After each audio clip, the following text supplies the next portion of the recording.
Welcome back. This is the seventh question in our JAMB series. Now, this question is still on simple interest. And the question says that at simple interest, a man made a deposit of some money in the bank. The amount in his bank account after 10 years is 3 times the amount deposited. If the interest rate stays the same, after how many years will the amount be 5 times the amount deposited? And when you see this kind of question, first of all, you think critically before you start to answer it, because without thinking critically, you won't be able to. Now, remember what they say is this: the man deposited the money in the bank. Now, the amount in his bank account after 10 years is 3 times the principal deposited. After 10 years, it's 3 times. Now, if you remember, amount, right? Share writing simple interest.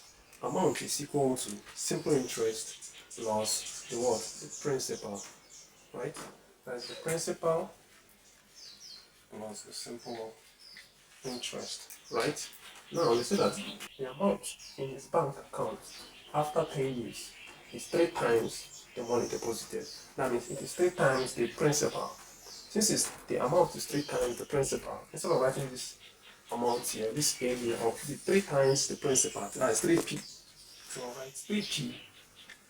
Yes, but A is equal to 3p. So 3p is equal to p plus simple interest. Now, if I solve this, this will give me, this will imply that 3p minus p equal to simple interest, right?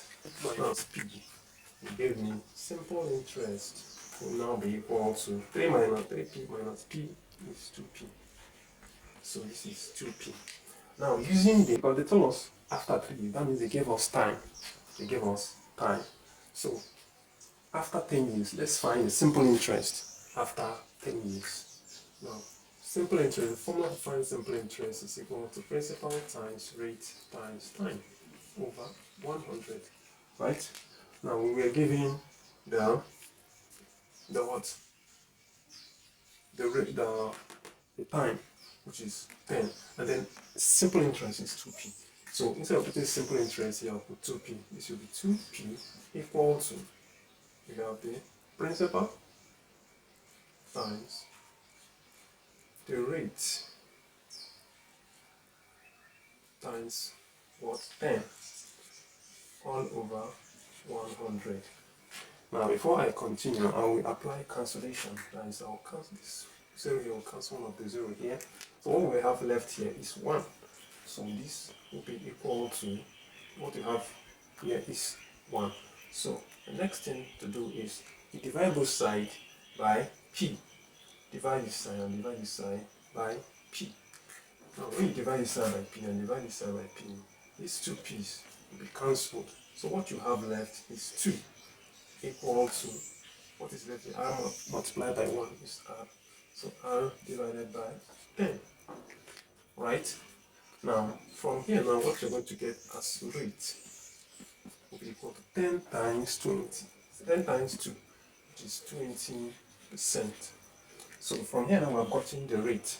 Remember we're looking for the rate, but with the rate now we can now get the next, we'll now answer the next question. Now the next question says that the interest rate stays the same after, yes, the interest rate remains the same. That means since it's simple interest, this rate remains the same. It doesn't change because it is simple interest. Now, after how many years will the amount be 5 times the money deposited? The amount be 5 times.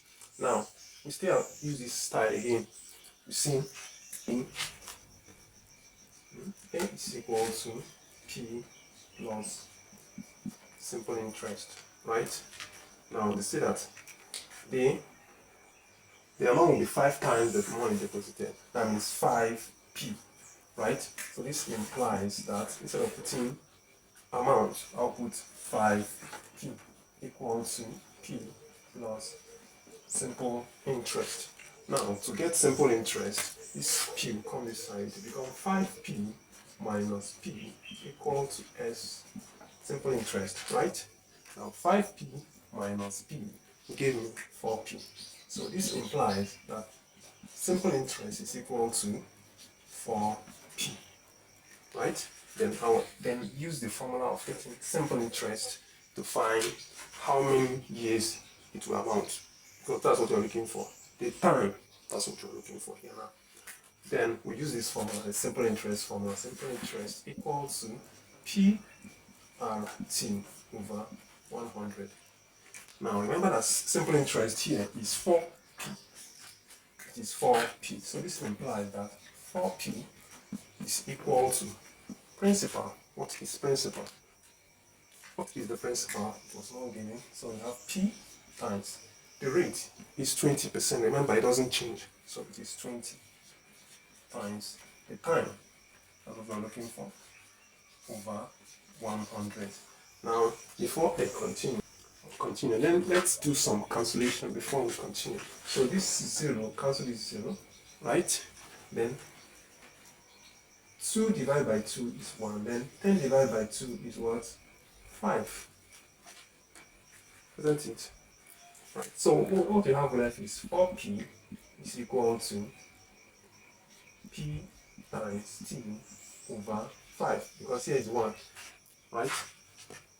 Then the next thing, you can see that there's p in the left hand side and there's p in the right hand side. So divide both sides by p. So this p will cancel this p. So what we have left will be equal. This implies that 4 is equal to, are you following? T over 5. Now remember, we're looking for time. That's how long or how many years it will take for the amount to be 5 times the money deposited. Now, when you multiply this, you do cross multiplication, you have t will be equal to 5 times 4. 5 times 4 is what? 20. So that means 20 years. That is the answer. We were asked to find how many years it will take for the amount to be 5 times the amount deposited. So the final answer is 20 years. That is it. Thank you. Now, I believe you enjoy this class. If you enjoy this class, please make sure you like this video, share with those that will need this kind of video. Thank you very much.